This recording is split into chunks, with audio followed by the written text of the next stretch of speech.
Hey guys, welcome back to another episode. So today is going to be a big one. I know this is one that you guys have kind of requested for a long time, and we're going to be going through my entire crazy huge GameCube collection.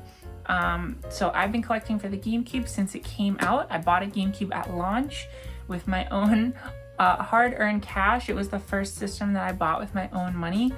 And a funny story is I actually didn't have enough money to get a game, and my mom was pretty strict about that. She wasn't just gonna buy me a game, so I bought a freaking GameCube with no games, and I went home and I hooked it up and I looked at how good the graphics were on the freaking cube menu, and I like played with the cube menu, moving it around for like 2 weeks until eventually like somehow I got a game. I forget how. Yeah, so GameCube means a lot to me. I've been collecting it forever. I've been collecting a lot of these games from before. The prices totally exploded, so that's why my collection is so big. It's not because I'm super rich, it's because I've been in it for the long run, baby. I've been collecting the system for a long time, over 20 years now. And yeah, so why don't we just get into it? So first, launch game for the GameCube, Luigis Mansion. Really great game. I think now people are kind of coming back around to it. At the time, a lot of people kind of weren't super into this game, but I think it really holds up. I think it stands the test of time. I think playing it on the Trinitron with component cables, it is a gorgeous looking game. The lighting effects are fantastic. The music is really freaking good. And it's a short game, and like, at the time, you know, back in the day, people used to criticize games for being short. I think now a lot of people are kind of coming around to that and really enjoying the short gameplay experience. And that's a really great game. Like, if you're an adult like me, if you've got a life and a job or kids or something like that, and you want to play a game that you can just kind of get through real quick and experience all it has to offer, Luigis Mansion is a really great one. Great use of the GameCube's controls and things like that. Great game. Highly recommend it. Okay, so next up is a game that I've actually got 2 copies of, and that is, the glare is really bad, Phantasy Star Online 3, CARD Revolution. So this is a really interesting game, and it's one that I think is really underrated and kind of forgotten, and in my opinion, one of the last true hidden gems for the GameCube. Nobody talks about Phantasy Star Online Episode 3, but it's a really good game. If you like strategy card-based games, if you like tactics RPGs, I would really highly recommend it. If you're a fan of the Phantasy Star Online series and you're looking for more of that, as you probably know, it's not exactly that, but if you're a fan of Phantasy Star Online, and you're also a fan of card games or strategy RPGs, tactics RPGs, this is like the perfect game for you. And that's me. I love Magic the Gathering. I loved Hearthstone when it came out.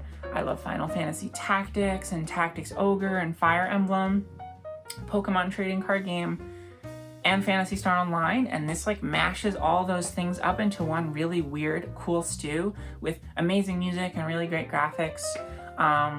It's a super fun game, and if you get 2 copies, you can, you know, play with a friend online. You only need one really to play with a friend online, but they need a copy too. So it's still pretty cheap too. It's like really rare to find an RPG for the GameCube that's still cheap. So if you think that, you know, a card-based RPG might be for you, I would like highly recommend it. It's super good, and it's definitely like a true, like maybe the last GameCube hidden gem that no one talks about. This is Phantasy Star Online Episode 1 and 2 Plus. So yes, I do have the Plus version, and I have the regular version here as well. They have slightly different box arts. And Plus basically just had a few online-only download quests and a few bug fixes, things that would prevent your memory card from corrupting, and a few like cheat prevention pieces patched into it. Basically, it was a patch before you could patch games because there was no hard drive on the GameCube. But you guys know how much I love Phantasy Star Online. Classic GameCube game. It's the best on the GameCube. You gotta get it with your ASCII GameCube keyboard controller. And yeah, I couldn't recommend it more. It's just a really, really awesome game. Pikmin.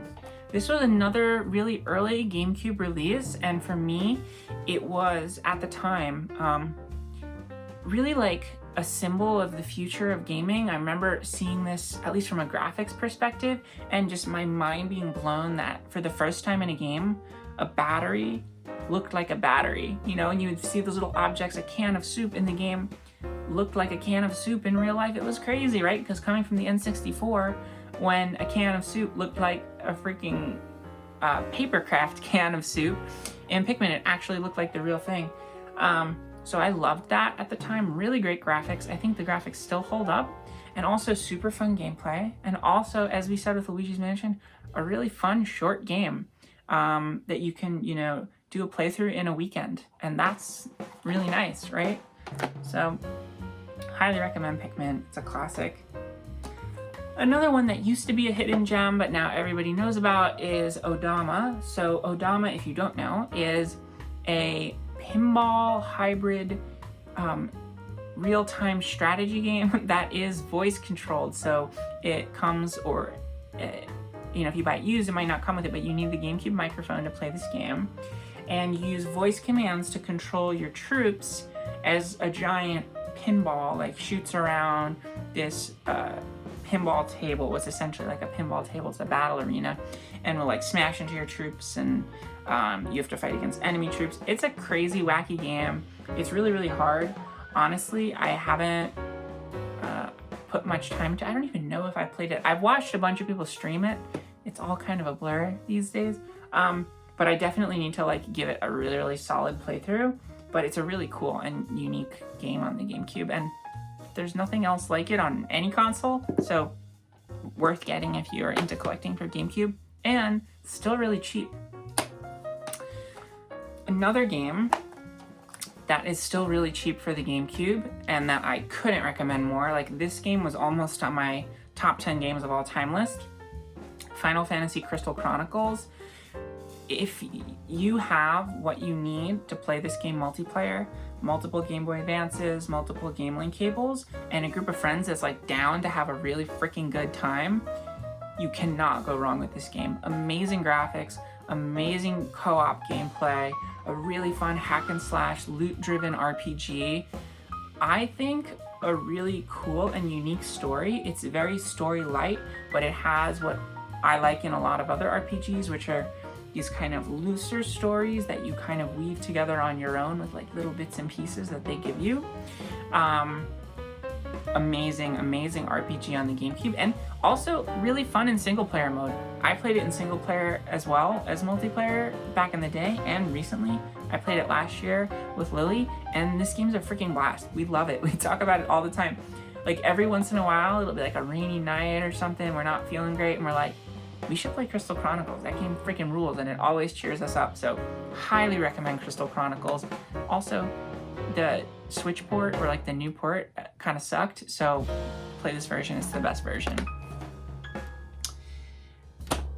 Another kind of hidden gem, but not really. Gauntlet Legends Dark Legacy. This game is freaking stupid expensive now. It's over $100, but I would highly recommend it if you can get your hands on it.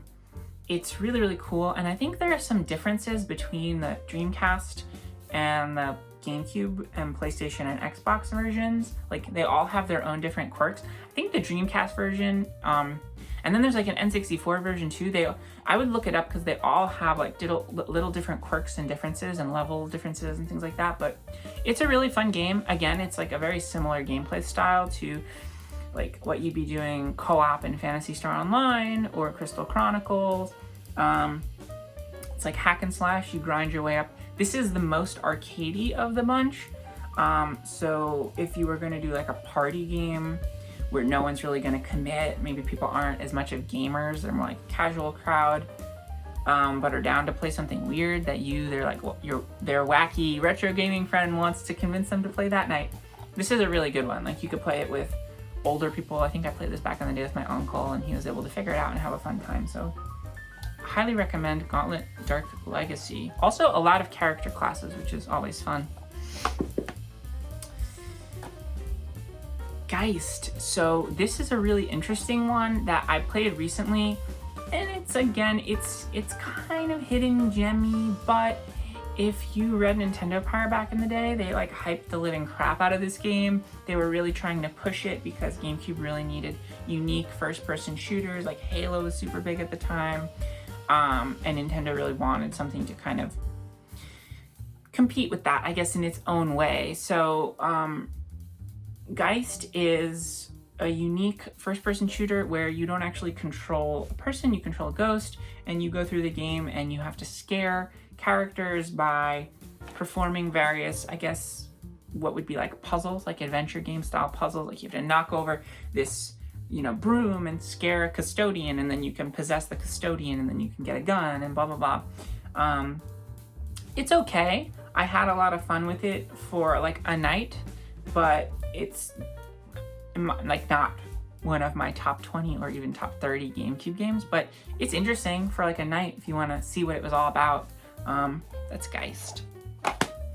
So moving on, Harvest Moon, Magical Melody. I can do this with the other Harvest Moon. Harvest Moon, A Wonderful Life. So I haven't played either of these, but I really wanted to play A Wonderful Life back in the day, and it's still on my bucket list. I know Lily loved both of these games. Really cool, unique Harvest Moon games.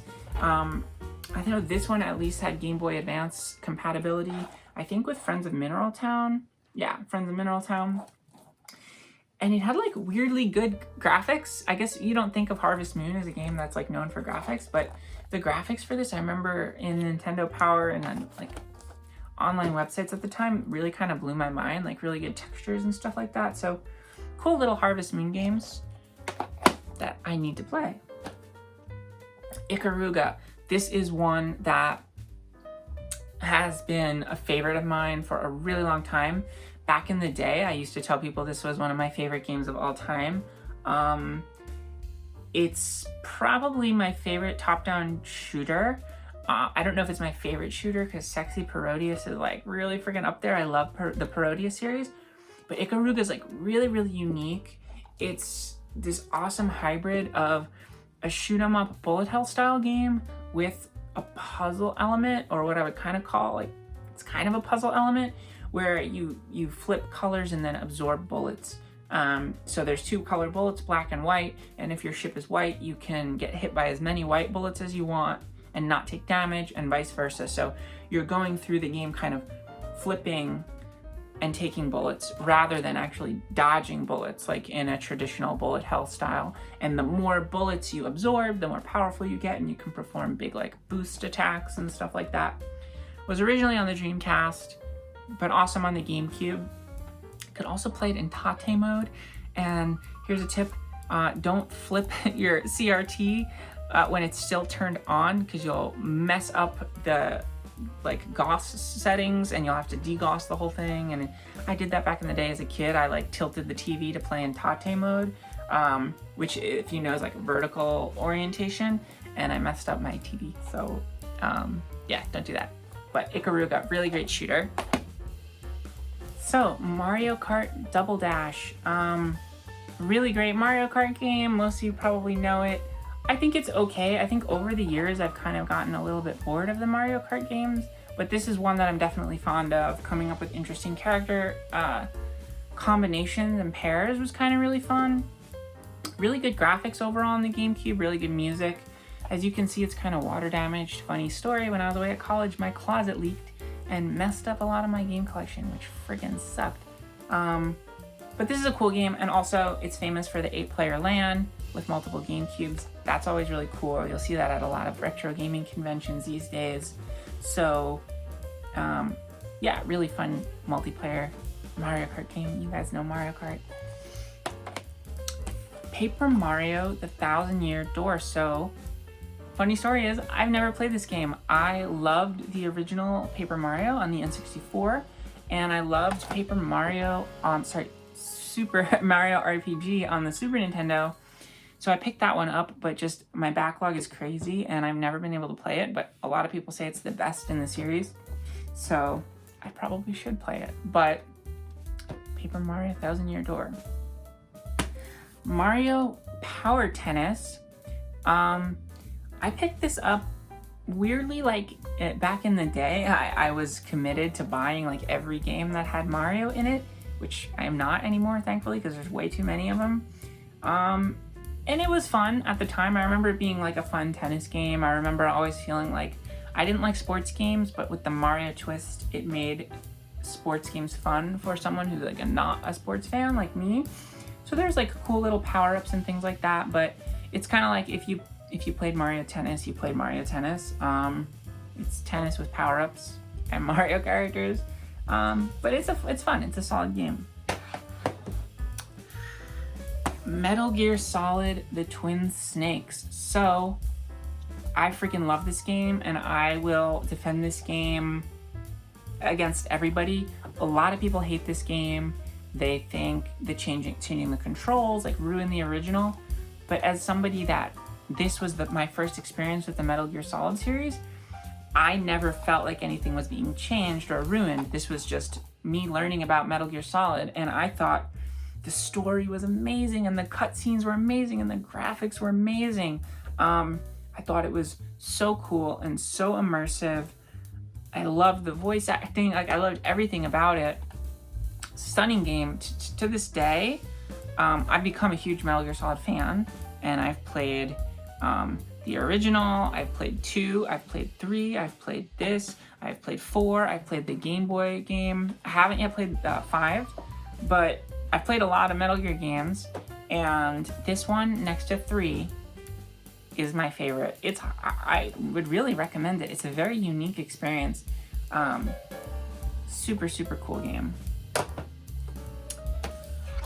Wario World. Okay, that's been on the stack for a while. You guys are probably looking at it. Wario World. So this is a really interesting game that people kind of forget about. And so the neat thing about this game is it was actually developed by Treasure. So yes, that Treasure, and it's a very Treasure game. The graphics aren't the best, but they're like totally passable. It looks like a typical GameCube game, but it has some really like wacky and interesting gameplay mechanics.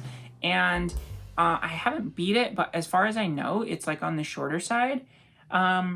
It's like a really fun, unique game. I don't know. It's not what I was expecting. I was expecting something more Mario-like, and this is something very, very Treasure-like.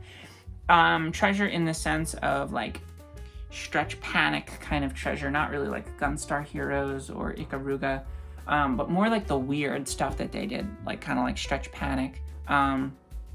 This reminds me a lot of that. And yeah, it's just like a neat, weird game that is kind of forgotten. Another Wario game, WarioWare Mega Party Games, the multiplayer version of Micro Games, the Game Boy Advance game. This is basically a port of the GBA game, all the mini games from that with added multiplayer. Super fun. So many fun hours laughing my ass off with my friends playing this game back in high school and college. This is one of the best GameCube party games, like bar none, maybe the best one. It's so funny, and I think arguably, maybe still to this day, the best WarioWare game. So goofy and so fun. Highly recommend that. Wave Race Blue Storm. So another kind of, not a launch game, but a launch window game for the GameCube. Or was it a launch game? I should freaking know. I think it was launch window. Regardless, really great game. It's just like a fun racer that's an awesome showcase of the GameCube's power, like the water physics and stuff. Other than that, it's like nothing to write home about. It's just like a cool jet ski game. You don't really see games like this anymore. If you saw a game like this, it would probably be like a $9.99 download game. So it's kind of one of those games that's like a lost art, right? People don't like, big developers don't really make these like very, very focused arcade style games anymore. And that's kind of a shame because they're definitely fun to play, but it's definitely a relic of a bygone era. But it's pretty cheap on the GameCube still. And if you're trying to build out your GameCube library and you want to know what the GameCube was all about back in the day, this is a game a ton of people played that I'd highly recommend. Viewtiful Joe 2. So I rented Viewtiful Joe 1 and I thought it was really cool, and I kind of bought into a lot of the hype.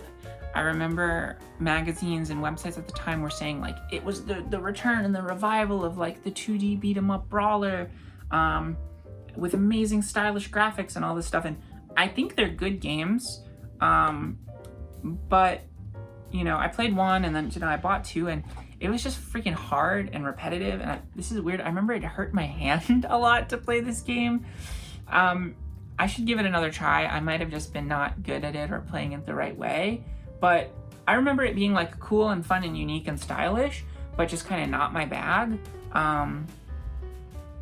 So yeah, I think it's a cool game. Also, it was an exclusive back in the day, but since I think it was later ported to like the PS2, and now you can probably play it in other places, but that's Viewtiful Joe. Tales of Symphonia. The one of the few GameCube exclusive RPGs back in the day. I remember loving this game and thinking the anime cutscenes were so freaking cool, and I just was obsessed with this game. And the fact that you could play 4-player co-op in an RPG that was like a story-based RPG, not like a Crystal Chronicles or a Phantasy Star Online, but this is like a real story RPG, and you can have your friends join in the battles. And also just the fact that the battles were like 2D in real time. I had never seen that before. This was my first game in the Tales series. It kind of blew my mind. And I thought it was one of the greatest GameCube games, and then unfortunately I went back and tested my nostalgia and played it I think last year to try and show Lily how cool it was, and the story is so slow and so cringe. The gameplay is still great. The gameplay holds up, but the story is like kind of brutal to get through. Overall, I think it's like a good mid-level Tales game and like a cool GameCube RPG. Tony Hawk's American Wasteland. So this was one of the later Tony Hawk games, and it's a Tony Hawk game. It was kind of at that point, I think, when Tony Hawk games were kind of starting to face feature creep, and also like everybody was kind of getting Tony Hawk fatigue, where the games were all just, they were adding more features, not taking anything away, and you know, it was basically new songs and new levels. But I don't know, some of the magic started to go away around the time this game came out. It's still a good Tony Hawk game, but you know, it doesn't have the magic of some of the earlier titles. Tony Hawk's Underground. So this one actually did still have some magic. I'd say this was the last one that had magic. And what was really cool, I recall, was that you could, I believe this is the one that you could like get off of your board and run around, which was like cool at the time. I don't know why that was necessary or cool, but I thought it was cool. You could like get off your board and walk upstairs and explore the world that way. It was a good solid Tony Hawk game. Tony Hawk 4. Okay, this is clearly, we're going through the Tony Hawk games in reverse order. 4, arguably the pinnacle of the series. Really, really good game. Like really solid entry. They were like, Neversoft was at the peak of their game, and they added a few new cool features. Just really solid Tony Hawk game. And then Tony Hawk 3, I think a lot of people would argue this is the best game in the series next to 2. I think 2 and 3 are kind of, 2, 3, and 4 are really treated as the best in the series. I don't know. I loved 3 at the time. I really liked 3. Even actually going back and playing the GameCube ones, I liked playing 3 the most because it has levels from Tony Hawk 1 in it, which I think are some of the best levels in the series. So this game has a ton of levels. You can play the warehouse. But I don't know. I wasn't crazy about like the revert feature, but this is definitely like, it's a very, very good Tony Hawk game. If you're going to pick up one on the GameCube, I would pick up this one, but you've probably already played on like PS2 or someplace where it's cheaper. But yeah, Tony Hawk. Metroid Prime 2 Echoes. So I I've never finished this game. I played it. I remember it being really hard, and at a certain point I got like really lost and burned out, and I didn't feel like looking at the guide anymore, and I just kind of gave up on it. I would definitely like to go back and play it. I remember the light and dark mechanics kind of just fatiguing me after a while and being a little bit much.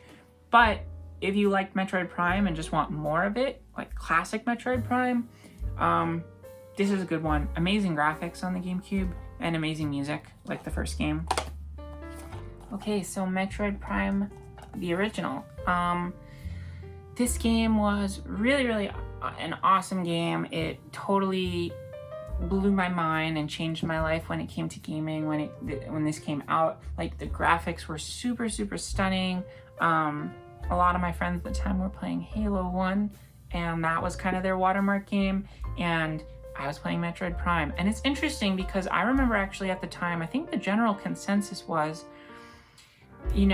was one, they're very different games, but two, the Xbox is more powerful and the GameCube just can't match the Xbox's graphics. But I think most people would say if you go back and compare the two games, the artistry in Metroid Prime just blows Halo 1 out of the water. Halo 1 is a nice looking game, but most of it is a green and gray, like a grassy environment.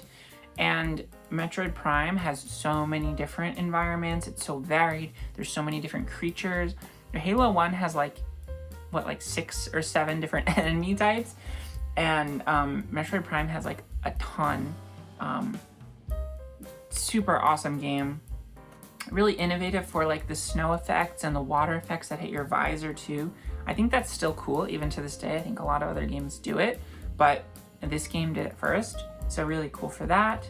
And yeah, just great game overall. Gorgeous game, great music, amazing ambient soundtrack. Oh my god, that Metroid Prime opening theme, genius. So Extreme G3. This is a game that's really overlooked, and I think the best version is the GameCube version. Really awesome racing game, and it didn't quite end the Extreme G series, but I think it was really the peak of it. It started on the N64. Awesome soundtrack, awesome high-speed racing, very similar to Wipeout or FZero, but really cool. And something people don't talk about this game is there's like a lot of world building in this game. When you go through and you're like building your bike and customizing, you earn money and you can customize your bike and buy new weapons and boosters and different things like that. You can read about like, it's this kind of like, I don't know if it's post-apocalyptic, but it's this like, capitalist dystopian kind of future. And you can read about like the industries and the mega corporations that have developed the ion cannons or these machine guns, and it's really cool. Like there's a lot of lore, especially for a racing game. Like you don't typically get that, but you really feel like you're in this futuristic world when you play this game, which is super cool. And again, yeah, like great music and graphics, cool effects, like when you break the sound barrier, like the music in the game kind of stops. I would really recommend this game if you like futuristic racers. Evolution World. So this is a combination package, like a director's cut, so to speak, of, not a director's cut really, because it's opposite of a director's cut. They took Evolution World 1 and 2 and they took the best parts of those two games and condensed it into one, and they kind of like trimmed some of the fat, so to speak. So it's a little bit less grindy. The graphics are a little bit better, I think, than on the Dreamcast version, arguably. And yeah, I just think it's like a really cool 3D RPG. I really liked the character designs. I think the story is probably nothing to write home about. I haven't played it in a while, but I remember really liking it at the time, and I kind of defend this game. I think a lot of people think it sucks, but I think it has really like memorable characters. But it is definitely like pretty basic, traditional turn-based RPG. But I like it. Enter the Matrix. So this is a game that I have the GameCube version because I played it on the GameCube back in the day. I think It's a really cool game and definitely one of the best Matrix games. People also really like Path of Neo. I guess there aren't really that many Matrix games, but it was like a really good game for a licensed game, and I remember that even back in the day.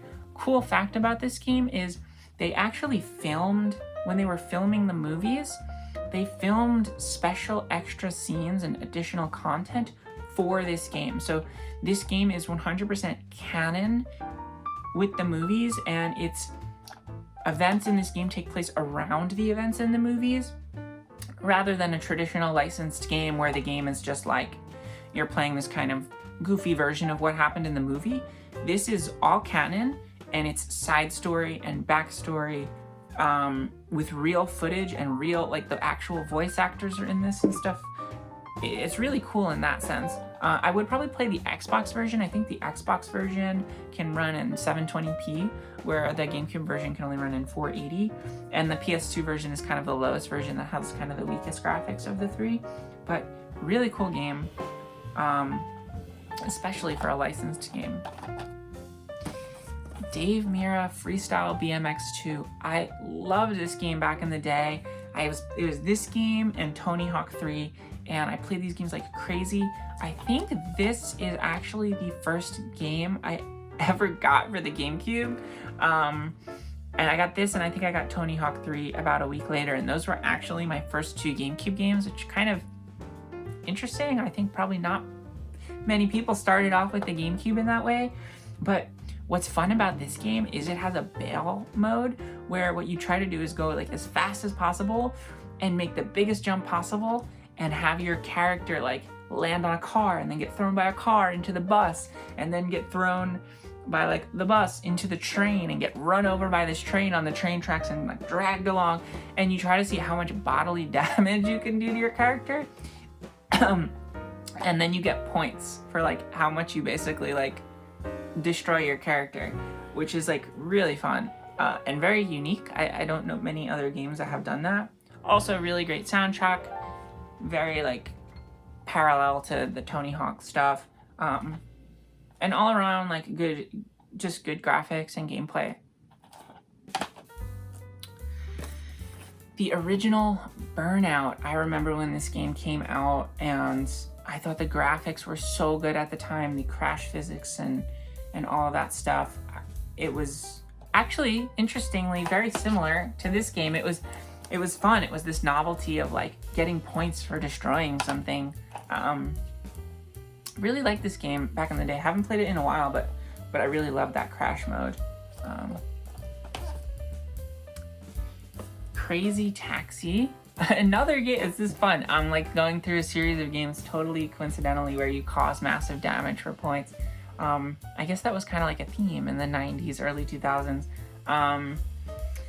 So yeah, Crazy Taxi, you know it, you love it. This one sadly has water damage because of my closet, like I said, but it's a really fun game. I got really weirdly good at this from playing the home console version, and then back in the day I actually was able to go to the arcade, and I think more than any other arcade game could sit down at it for the longest period of time, and like I could play on like a quarter or whatever it was, like 15 minutes in the arcade at Crazy Taxi.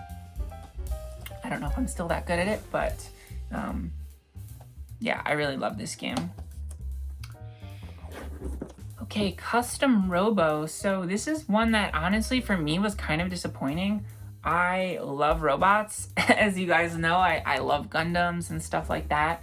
I love customizing stuff, but something about this game, I don't know, what it was is I liked the customization and I liked the RPG element, but the actual gameplay I felt didn't live up to any of that stuff.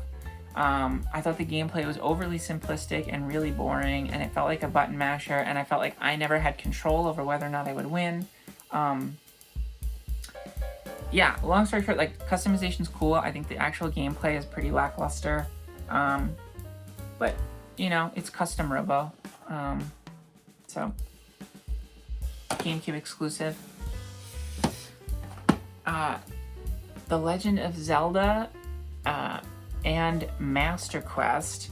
the bonus disc that you would get for pre-ordering Wind Waker. This game freaking blew my mind because this is actually how I played Ocarina of Time for the first time. Remember, I got this and I bought the player's guide and I went home and I think I was bragging to my friends because I finished the game in like one weekend or something. Like, I didn't do anything but play it, and I played it with the guide, so I went through it pretty quickly. I've never beaten Master Quest, though. Every couple years I try to start up a new file and beat Master Quest with no guide.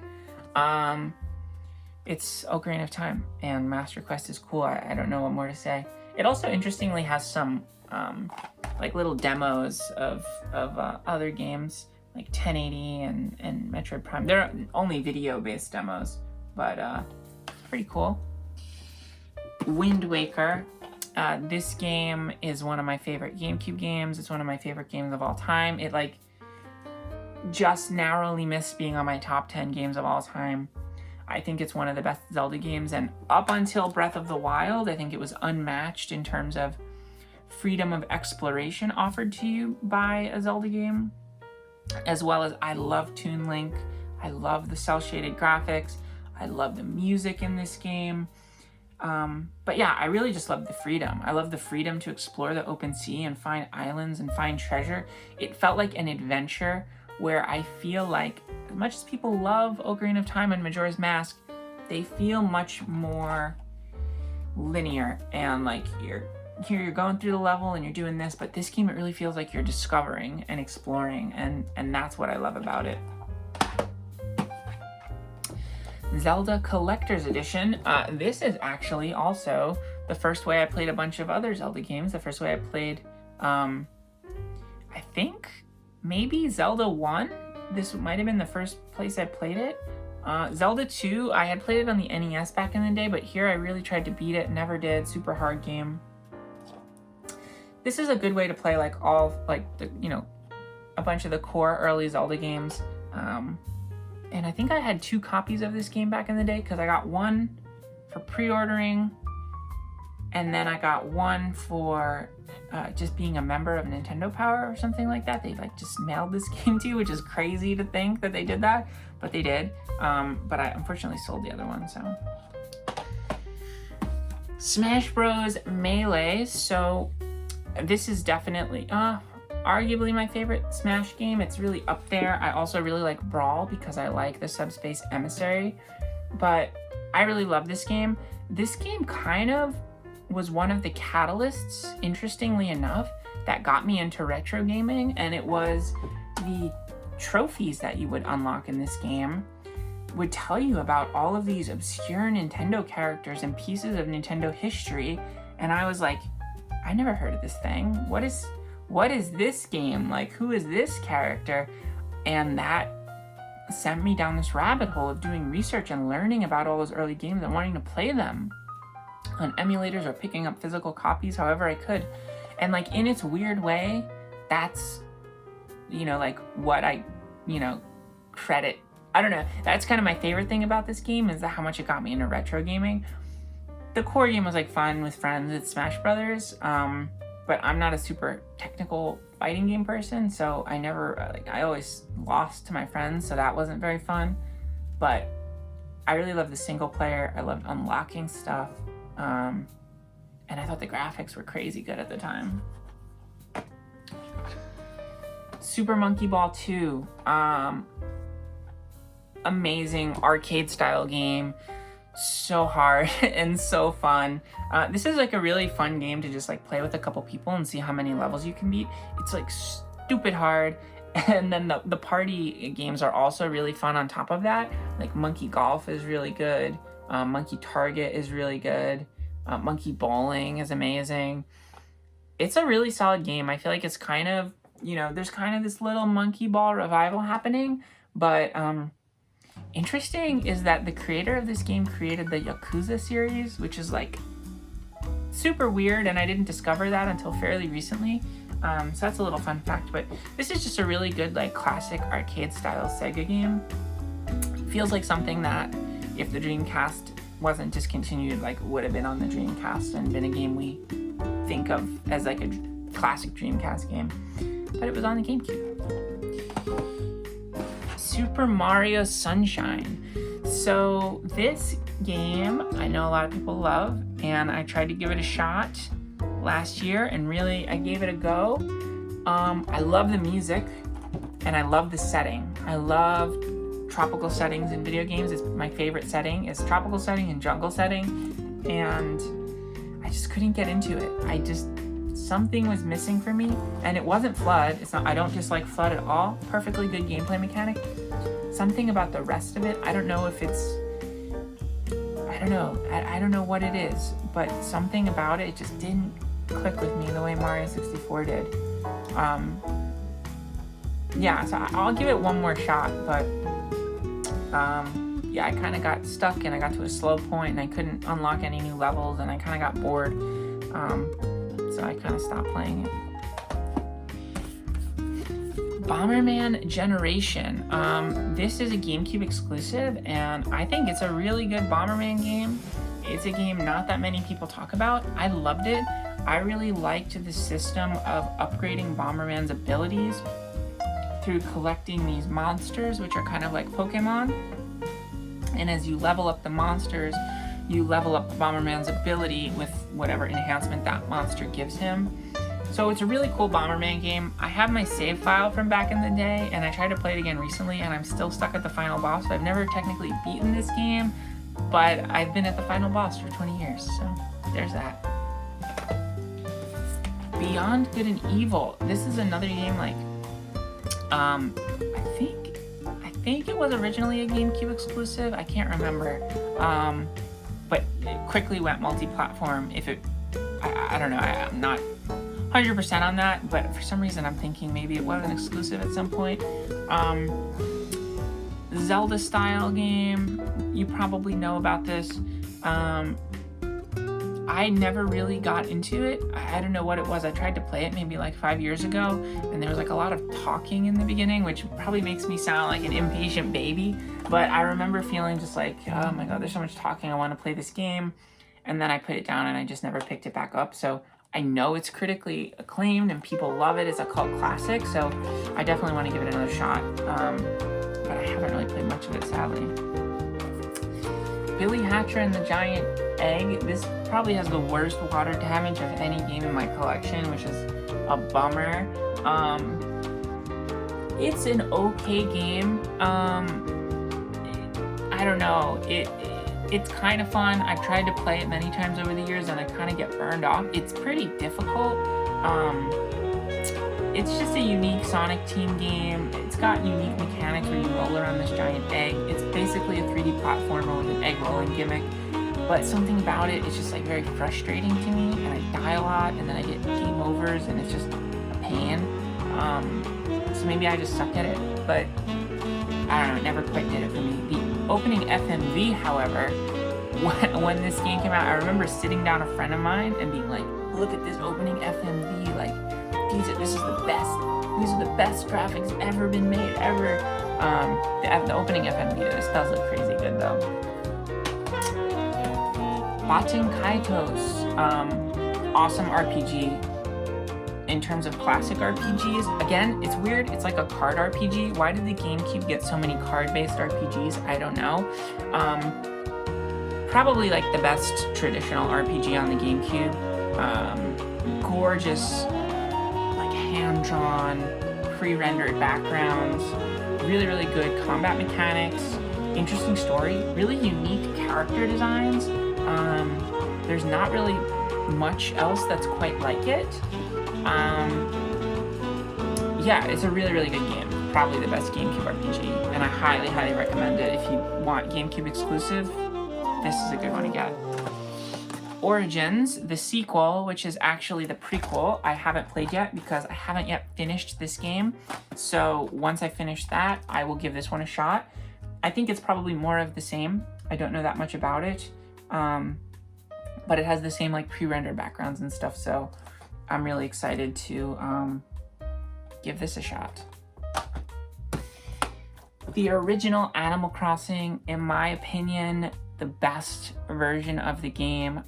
I know a lot of people love the new versions, but this game had the magic, and this was another game. It was the catalyst for me getting into retro gaming. You might not know it, but back in the day, Nintendo was a lot more kind of loose about what they did with their IP, and you could unlock full NES emulators with full Nintendo games in this game, and there were a ton of them. There was like 20 of them or something like that. And I had so much fun trying to unlock all the NES games and fill my house. I had a house that was just full of little NES games, and you could walk up to them and play them.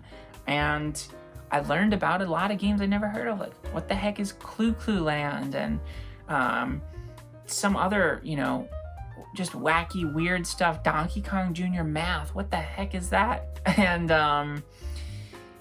I think Donkey Kong Jr. Math is in it. I can't remember if it was that or Donkey Kong Jr. At least I can't remember exactly which games were in here, but I remember you could unlock the original Legend of Zelda, though it was never officially released. You could go on like GameFAQs or something and get a code and put the code in, and it would come in the mail. But so much fun. I would buy the e-reader cards and link up my e-reader to my Game Boy Advance, and I'd go to GameStop and I'd buy a card pack and I'd scan it and I'd get rare items, and so much fun between the e-reader and just the NES games that you could unlock.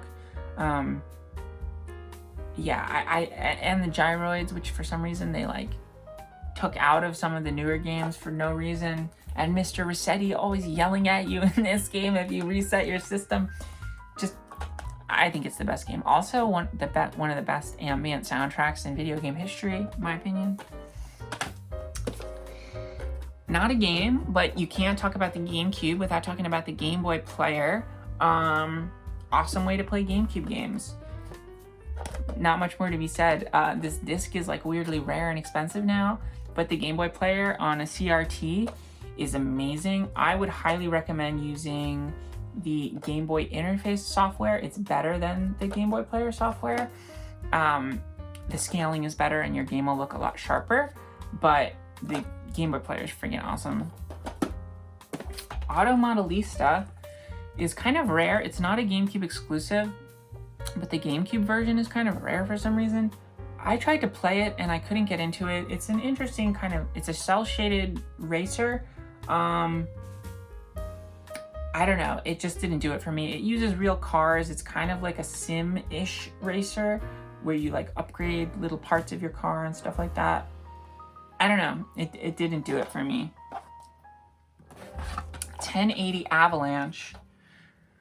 Really awesome game, snowboarding game with awesome music and awesome graphics, LAN connectivity, so you can play this game in LAN mode, which is super cool, which nobody ever does. They should do that at a retro gaming convention. I've played Double Dash a million times in LAN, and I've never played 1080 in LAN. So the mechanic is kind of like the boss of each racetrack is an avalanche gets triggered, and then you have to outrace the avalanche as like trees are collapsing and all kinds of stuff. It's a really cool gimmick, and I really loved it at the time. I think it's a solid game. Also, the snow effects were mind-blowing. FZero GX, everybody knows it. It's the last great FZero game. Cool collaboration with Sega. Very, very hard. It had weird like FMV with Captain Falcon in it. I could never beat this game, at least not the story mode, but I did have a lot of fun with it, and the music is amazing, as are the graphics. Xgra is the sequel to Extreme G3. It was the last game in the Extreme G series. A lot of people say it sucks. I'm not sure why. I've actually never played it yet. I've been meaning to try it, but I'm a huge fan of the Extreme G series and I wanted to complete the collection, so I picked this up. I think you can still get it dirt cheap, but I would pick it up now because it is weirdly rare on the GameCube. The PS2 version is common, but it's actually kind of hard to track down a GameCube copy. So I think in time, this game is going to become expensive. That's my prediction. Eternal Darkness. Amazing action adventure game on the GameCube. So cool, so innovative. One of the best GameCube exclusives by far. Great graphics, especially for a really early GameCube release. I obviously famous for the sanity effects, but it has a really, really cool kind of like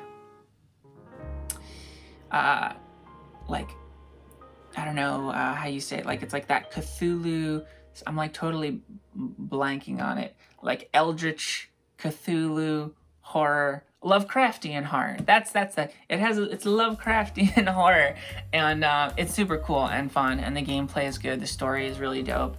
Highly recommend Eternal Darkness. Got a few more games here. Star Fox Adventures. I can never get into this. I know a lot of people love it. I didn't play it when it came out. I tried to play it like maybe 2 years ago for the first time, and I kind of got a little bit stuck early on. It just felt like a lot of other games I've played. I don't think it's a bad game. I think I wasn't in the right headspace to give it the time it deserved. Star Fox Assault. I will actually defend this game. I think the multiplayer in this game is really fun. I think people shit on it and they're like, "It's no Star Fox 64." I think the multiplayer is really fun. The on-foot stuff is okay. I liked all the characters you could play in this game, and I think the levels where you were in your ship were really, really good.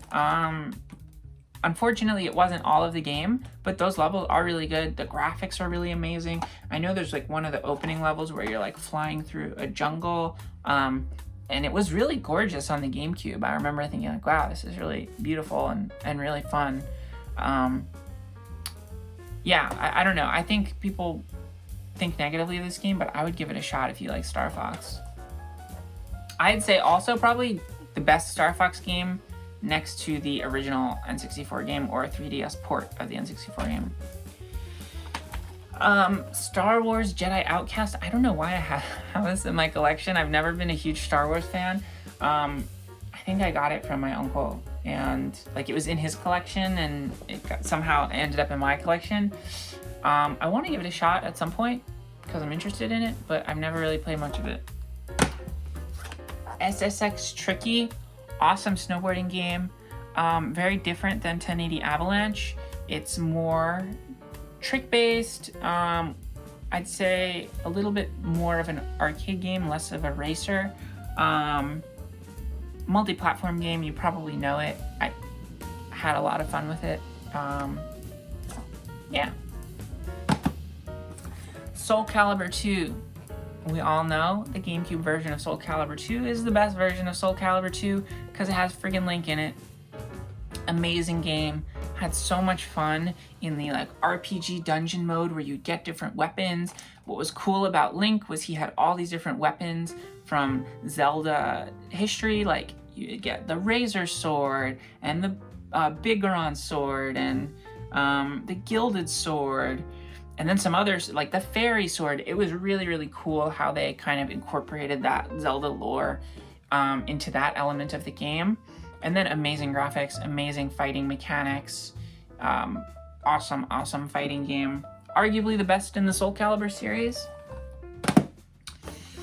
Sonic Mega Collection. As a huge Sonic fan, I had to get Mega Collection. I really loved revisiting all of these games. This was at a point where I had sold my Genesis collection, so I didn't have these on the Genesis, although I had already played all of them with the exception of Mean Bean Machine was the only one that was new to me on this. But I really loved the bonus features, all of the unlockables in this game. Super cool game. One of the better Sonic compilations. It's funny, they're like now just like still re-releasing this exact same compilation on the Switch, but it's got a new name. But they've been doing these Sonic compilations forever, but this was the first one. Besides Sonic Jam on the Saturn, where those ports arguably weren't that great, these ports were pretty great. Solid Sonic game. Sonic Gems collection. So this game blew my mind because it was the first time. Oh, also I will say, I think it was Sonic. Which one was it? No, it was this. This was the one where you could get Sonic CD. And Sonic CD, I could never track down a way to play it. Like back in the day, like a Sega CD emulator was super confusing for me to figure out, and so I could never play Sonic CD, and I always wanted to play Sonic CD, and I didn't have a Sega CD. Sonic CD was freaking awesome. It was everything that I had hoped for, and I love it. It's still one of my favorite Sonic games. Also, what was cool was Sonic the Fighter is this weird arcade exclusive Sonic 3D fighting game that's kind of Virtua Fighter-y. And then Sonic R, which people, you know, love now, and speedrun and stuff like that. And this is a really good version of that as well. So that was cool. Sonic Heroes, not much to write home about. I've never beat this game. I thought the characters in it were so cool. I remember thinking SBO was so cool. But, and also the theme song is really good, the Sonic Heroes theme song. I just couldn't get into the gameplay. I've only beat the first like 2 levels and then I got burned out on it. But I'll try to give it another try at some point because I'm a huge Sonic fan. Sonic DX Director's Cut, Sonic Adventure DX. This is an amazing game. Awesome version of Sonic Adventure 1. I love Sonic Adventure 1. I love the open world nature. Like, my dream Sonic game for a 3D game is combination of all the fleshed out Chow Garden, because this had Chow Garden, but it wasn't as fleshed out as in Adventure 2. A super fleshed out Chow Garden like in Adventure 2, and an awesome overworld to explore like Sonic Adventure 1. Call it Sonic Adventure 3. Bring Yuji Naka out of retirement, make that game. It would be my dream game. I love this game. It's super awesome. Skies of Arcadia Legends. Really, really great RPG. Directed, or I don't know if it was directed by Rieko Kodama of Phantasy Star, the original Phantasy Star fame. This was one of the last RPGs she worked on, but it's a super, super good RPG. Was originally on the Dreamcast, but this is the best version. It has some additional features. I think it's a little bit less grindy. I think it has faster loading times, and there are a couple of other features in there as well. But this is a really, really solid game. Really, really solid RPG. Very, very sought after now. Resident Evil Zero. I will defend this game. I think it's good. I think it's a perfectly serviceable Resident Evil game. I love that it still had the tank controls and the pre-rendered graphics. I think the character switching mechanic was a little annoying, but it's not as bad as most people say. I thought the story was cool at the time. Rebecca Chambers is an awesome character. Yeah, I think it's a solid classic Resident Evil game. I would highly recommend it if you're a Resident Evil fan and you haven't played it. Resident Evil 4. Awesome Resident Evil game. My second favorite in the series. This game scared the living crap out of me back in the day. I remember just screaming as loud as I could playing this game with friends. We would be playing it in a group and we'd still be scared. Also, probably some of the best graphics on the GameCube, if not the best. I think it's funny, like, the 2 games I would fight for that would be like this and the original Resident Evil remake. They both look really great in different ways. Obviously this isn't pre-rendered, but at this point it was a little later in the GameCube's lifespan, and they had like really amazing hair effects on Leon, and it was a much more open world. The textures were amazing. Really cool game. You've probably played it because it's been ported to everything at this point, but I recommend the GameCube version. I think it's the best version. Resident Evil 2. I also think this is the best version of this game. The Dreamcast version is really good. I think this version is, I think it's supposed to be a little bit better, but they're pretty much the same. They're just like the upscaled versions of the PS2 game. I think that the polygon count on the characters is higher on GameCube, but I might be wrong. Awesome Resident Evil game. Another really great short game. I would recommend playing this game if you like the first. A lot of people say one of the top in the series, probably like 1, 2, and 4 are the best in the series. Yeah, awesome game, and really GameCube is a great place to play it. And we're kind of ending on a stinger, but this is the last game in my collection, and it's Robotech Battle Cry. So I rented this game back in the day, and at some point recently I like really wanted to revisit it because I was like, was that game as bad as I remember it? It had mechs, and mechs are awesome. How bad could that game possibly be? Well, this game is really freaking bad. You basically fly around and you shoot stuff, and then you fly around and you shoot stuff, and it's hard and you'll die, and there's like no depth to the gameplay, no depth to the story. This game freaking stinks. Yeah, it sucks. And I also think it's a multi-plat. It's also on PS2. Oh, hey, look, it's made by Harmony Gold, the greatest. Everything they make is so awesome. No, yeah, that's a joke for like Macross fans. But yeah, this game stinks, and I guess we can end it there. But that's my GameCube collection. Amazing games on the GameCube.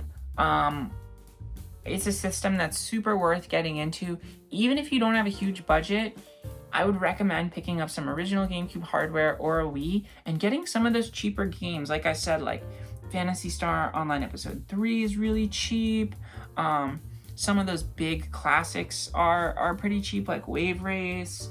Not everything is crazy expensive. Yes, some stuff is, but there are also other solutions, like the I have here is the GameCube to SD adapter, so you can go and you can like get ISOs and you can play games that way, and it's a lot more affordable, which I would recommend. And I've even used to play really expensive games like Chibi Robo, or games I used to have in my collection. Like I used to have Fire Emblem Path of Radiance, and I sold it when I was really broke back in the day for like $100, and now it's like $400. I'm not buying that again. So you know, I paid Nintendo once for it, so that's enough for me. So yeah, there are other ways to play games on original hardware on a CRT. I think that's the best way to experience this console. And yeah, it's just such a great system. I'd highly recommend picking some of these out if you can. And thank you so much for watching another freaking crazy long video. This is one of my biggest collections, so hopefully my other collections won't be so crazy long, but I really like talking about every game, and I hope you guys like watching me talk about every game. So if you made it to the end of this video, definitely let me know. I'm really curious if people actually finish these stupid long videos I make. If you did, leave a comment saying you got to the end of the video, and also let me know like if there's any games, you know, based on this video that you kind of want to pick up now or you want to give a shot. I would really love to know. And also, if anything is missing from my collection that I have to pick up, like, let me know that too, because I definitely still want to grow my collection and pick up more stuff for the GameCube. It's probably my favorite console of all time. Yeah, so thanks so much for watching, and I'll catch you guys in the next video. Bye.